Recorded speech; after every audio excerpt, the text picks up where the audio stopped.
decimos, entonces Nayib o el presidente a favor de quién está. Porque en la ONU dice él que no hay represión, de que la gente se puede manifestar de forma pacífica y todo, y vemos que ha sido lo contrario. O sea, maltratando a las personas, apresando a líderes comunitarios que solo quieren defender las tierras y sus fuentes de trabajo y de ingreso y su casa.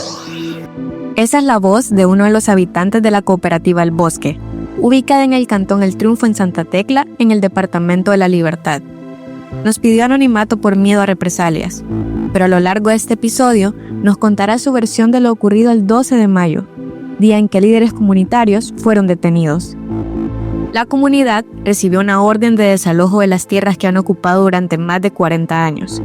Ante esta amenaza, decidieron organizarse y solicitar al presidente Bukele que detuviera el desalojo y ordenar una investigación. Este 12 de mayo, la comunidad llegó de manera pacífica frente a la residencial privada donde vive Bukele, pero la respuesta del Estado fue la misma espada que semana a semana se hace más visible en El Salvador: la represión.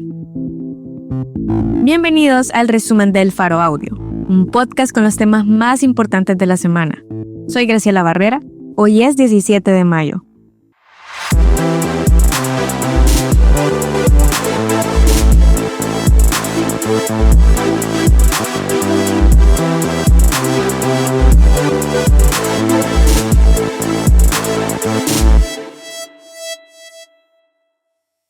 El 6 de mayo, las casi 300 familias que integran la cooperativa El Bosque en el cantón El Triunfo, en Santa Tecla, La Libertad, leyeron un comunicado que les informaba que serán desalojadas de las tierras en las que viven desde hace décadas, el próximo 22 de mayo a las 9 de la mañana, por orden del Juzgado de lo Laboral de Santa Tecla.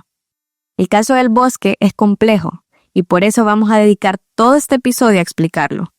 Para más noticias, suscríbanse al boletín de correo y al canal de WhatsApp.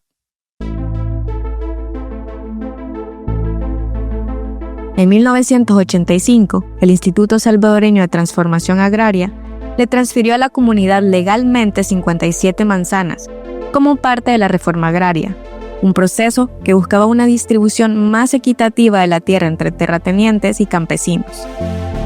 Así nació la cooperativa El Bosque. Desde entonces esos terrenos se convirtieron en hogar y fuente de sustento de las familias beneficiadas. La mayoría son campesinos que hoy en día viven del cultivo de pepinos, ejotes y tomates. En 1998, la cooperativa enfrentó una crisis. Una plaga arrasó con la cosecha de café y como el préstamo que habían sacado con el Banco Agrícola era justamente para esa producción, no pudieron pagarlo. El banco les propuso nombrar a un administrador externo que ayudara a levantar la producción y estabilizar las finanzas, según cuentan los mismos habitantes. Así apareció Luis Alonso Palomo Urbina, un ingeniero agrónomo y representante legal de la empresa Proyectos e Inversiones SASB, conocida como Proyin. Cuando Palomo llegó a la zona, en 2004, se presentó ante la junta directiva de la cooperativa con una propuesta: ofrecer servicios de remediación y estructuración de terrenos. Firmaron algunos contratos, confiando que estaba ahí para ayudar. Pero según el abogado de la cooperativa, Palomo logró que el presidente de la cooperativa firmara 2 pagarés por un monto cercano a $130,000. Desde entonces, comenzó un proceso legal que se ha prolongado por más de 15 años. En el 2022, la Fiscalía publicó un video en el que se confirmaba que Palomo había sido acusado formalmente por el delito de estafa contra la misma cooperativa El Bosque. El fiscal del caso en ese momento explicó la participación de Palomo. Y luego de eso, esta persona simplemente llega, toma, tala todos los árboles de la cooperativa, los vende, se va, toma el dinero y deja a la cooperativa con una deuda de aproximadamente $350,000. El proceso penal concluyó con un sobreseimiento, lo que significa que Palomo no fue condenado. Una vez archivada la causa judicial, Palomo retomó el litigio por la vía civil y laboral, insistiendo que la cooperativa debe pagarle $850,000, ya que la cifra aumentó por el producto de los intereses convencionales, la mora y costos procesales. Incluso en 2023, Palomo publicó una carta en la prensa gráfica diciendo que su intención no es desalojar a nadie, sino simplemente cobrar una deuda que fue adquirida legalmente. Esa deuda, según señalan, es imposible de pagar para la cooperativa. Y debido a ello, ahora los habitantes enfrentan una orden judicial que les exige desalojar 12 inmuebles. La gente de la comunidad planificó pedir ayuda al presidente Bukele de manera pacífica desde el inicio. En la mañana del viernes 9 de mayo, representantes de la comunidad intentaron hacerle llegar una carta. Hablamos con uno de los miembros de la cooperativa El Bosque, y esto fue lo que nos contó. Iba firmado por los miembros de la comunidad de que hay garantía de que las personas mismas están diciendo esto, y se le pidió que si podían hablar con el presidente de que nosotros lo necesitábamos, y entregamos esa carta y fue firmada por un coronel diciendo: recibo esta carta, y los miembros de la comunidad le dicen: nosotros necesitamos que en 24 horas nos respondan algo, porque esto es urgente, el desalojo va el 22. Pero esa respuesta nunca llegó. Por eso volvieron a concentrarse. Lunes 12 de mayo, alrededor de las 7 de la mañana, unos 8 vehículos salieron de la cooperativa El Bosque con manifestantes. A unos 15 minutos de distancia en carro está el cantón Granadillas, que conecta con la carretera hacia Comasagua. Ahí policías interceptaron a los campesinos.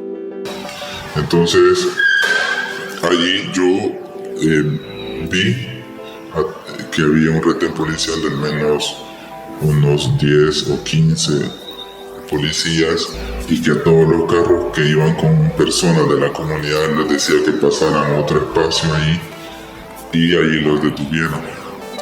Los detuvieron y empezaron a decirles que se bajaran, que los carros ya no iban a seguir. Entonces los carros se les dicen que los van a multar y que le iban a quitar las placas y todo. Y entonces la comunidad lo que dicen es, o sea, nosotros no nos tiene que detener esto. Y empiezan a caminar de ahí, de ese lugar, saliendo de Granadillas, caminan a salir a carretera a Comasagua y luego dirigirse a la concentración a la par del Centro Comercial Las Palmas. El Centro Comercial Las Palmas se encuentra a 2.2 kilómetros de Los Sueños, la residencial donde se conoce que vive el presidente Bukele, porque hay una tanqueta en la entrada principal. Hombres, niños, ancianos y mujeres cargando bebés caminaron alrededor de 7 kilómetros con sus carteles para intentar hacerle llegar su mensaje al presidente. Los policías amenazaron a los conductores, que si salían de la zona, iban a proceder con otras cosas. Por eso la comunidad decidió quedarse hasta la noche en su manifestación pacífica. El miembro de la cooperativa con el que hablamos describe que el plan de la comunidad era hacer un campamento porque decidieron llevar sus instrumentos, como guitarras, libros de canto, y sus carteles para animar y para enviarle su mensaje al presidente Bukele. Nunca se esperaron que pasara lo que vivieron esa noche.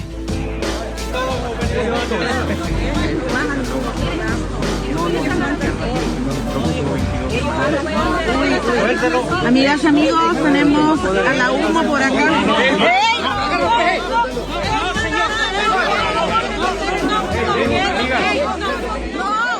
Como a las 8 de la noche, llegó la policía y uno de ellos pidió hablar con los representantes de la cooperativa. Primeramente estaba hablando por teléfono.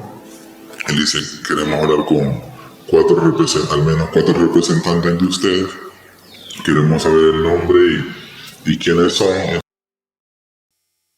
Aislaron a Alejandro Enríquez, abogado y defensor de derechos ambientales que lleva años asesorando a la cooperativa El Bosque.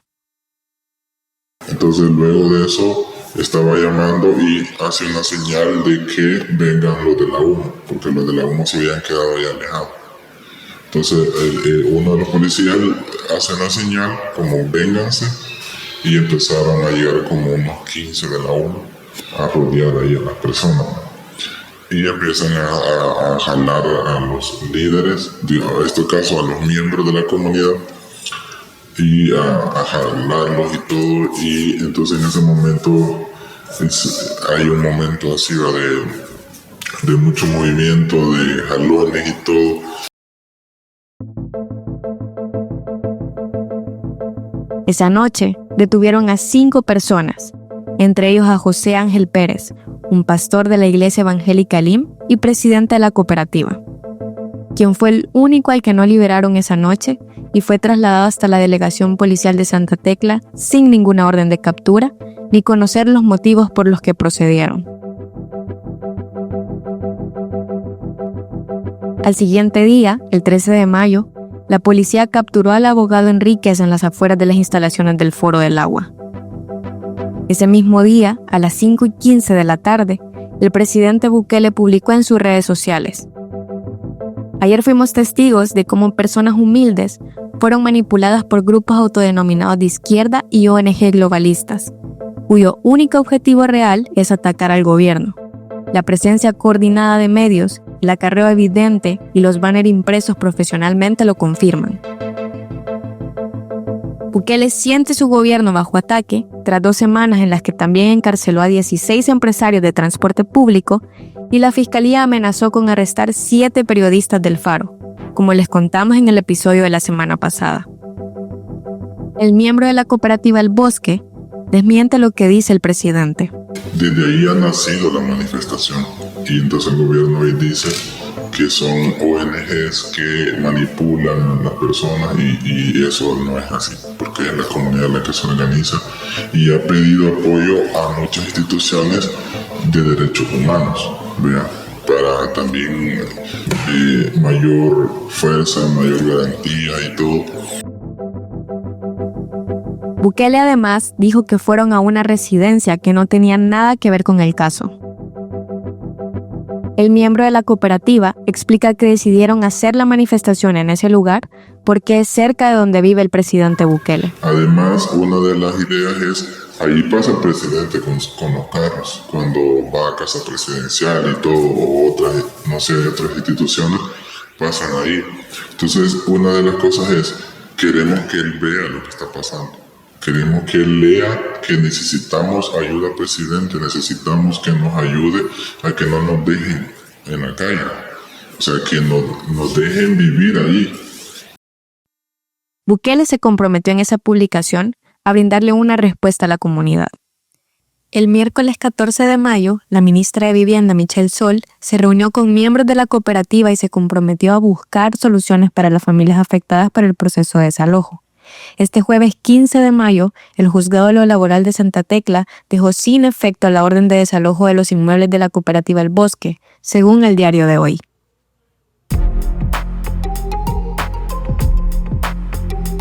Mientras en la comunidad continúa la presencia policial desde el 12 de mayo y los habitantes denuncian que los agentes preguntan por otros 2 miembros de la cooperativa El Bosque. José Ángel Pérez y Alejandro Enríquez continúan detenidos en el Penalito, en Lourdes Colón La Libertad.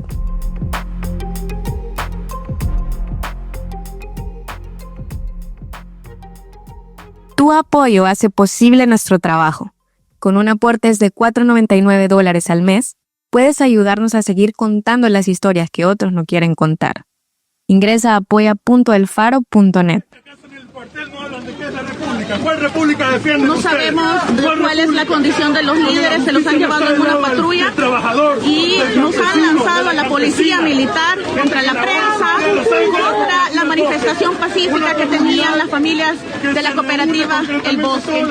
Amigas y amigos, queda en evidencia que este es el verdadero gobierno represor. La intervención violenta de la policía militar dejó una fuerte impresión. No habíamos visto algo así en más de 30 años. Consultamos a una fuente que cursó un diplomado en Seguridad y Desarrollo Nacional dentro del Estado Mayor.